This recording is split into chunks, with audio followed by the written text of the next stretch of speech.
जैकी एक पनडुब्बी को समुद्र की सतह पर ले गया और उसे पानी के नीचे एक शहर मिला। उस शहर पर स्टारफिश का राज था। ये तो काफी मजेदार सवाल है, आगे बढ़ते हैं। वहां पर 59 समुद्री घोड़े थे जो कि स्टारफिश से 28 कम थे। वहां पर कुल कितनी स्टारफिश थीं? तो चलिए थोड़ा ध्यान देते हैं अपनी इस दूसरी वाली लाइन पे। हमें बताया जा रहा है कि जो समुद्री घोड़ों की कुल संख्या है वो स्टारफिश से 28 कम है। तो अगर हम इसे लिखना चाहें तो इसे हम लिख सकते हैं कुछ इस तरह से कि जो कुल हमारे समुद्री घोड़ों की संख्या है, जो हमारे समुद्री घोड़ों की संख्या है, ये कितनी होनी चाहिए? तो अगर हमारे पास हमारी जो स्टारफिश हैं उनकी संख्या में से, उनकी कुल संख्या में से अगर हम घटा देते हैं 28 को, अगर हम कुल स्टारफिश की संख्या में से 28 कम कर देते हैं तो हमें पता चल जाएगा कि हमारे पास कुल कितने समुद्री घोड़े थे। और अगर हम इस लाइन को दोबारा देखें तो हमें यहाँ पर कुल समुद्री घोड़ों की संख्या भी दे रखी है।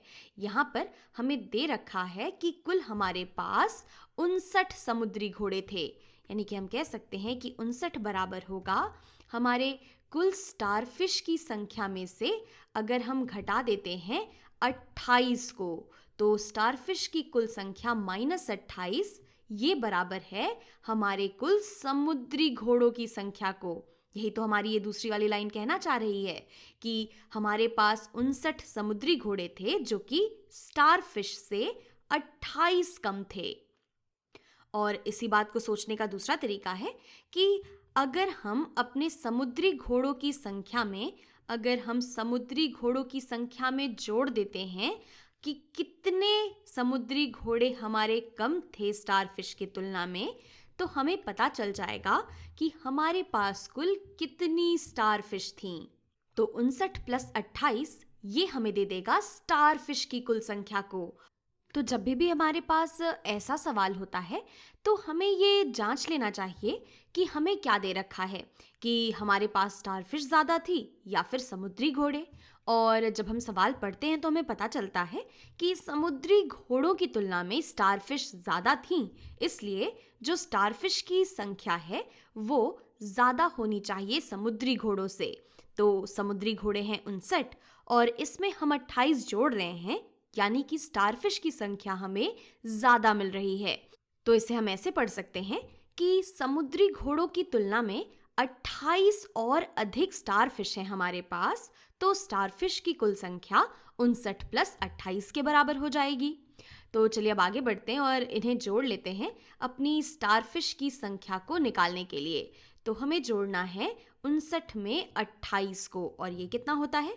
तो शुरुआत करते हैं अपने इकाई वाले स्थान से। हमारे पास है 9 इकाइयाँ और 8 इकाइयाँ, तो 9 और 8 ये आपस में जुड़कर 17 के बराबर हो जाता है। तो 17 में हमारे पास होती हैं 7 इकाइयाँ, इसे हम अपने इकाई वाले स्थान पे ही लिख लेंगे।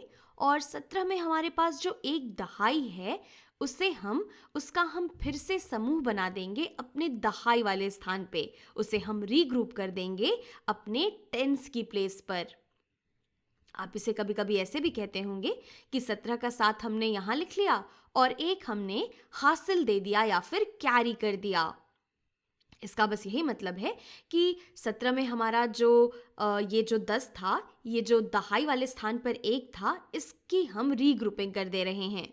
तो अब बढ़ते हैं अपने दहाई वाले स्थान की तरफ। तो अब हमारे पास है 1, 5 और 2। अगर हम इसे जोड़ लेते हैं हमें मिलेगा 1 और 5 6 और 6 और 2 8 के बराबर, यानी कि 59 + 28 ये बराबर हो जाता है 87 के। तो हम कह सकते हैं कि कुल स्टारफिश की संख्या ये 87 के बराबर है। तो चलिए एक बार इसकी जांच भी कर लेते हैं। अगर हम अपनी इस लाइन को देखें तो हम कह सकते हैं कि जो स्टारफिश की संख्या है 87 है। अगर हम 87 में से 28 कम कर दें तो हमें 59 ही तो मिलता है। 59 बराबर 87 - 28 के ही तो होता है, यानी कि हमारी कुल स्टारफिश 87 के बराबर हैं।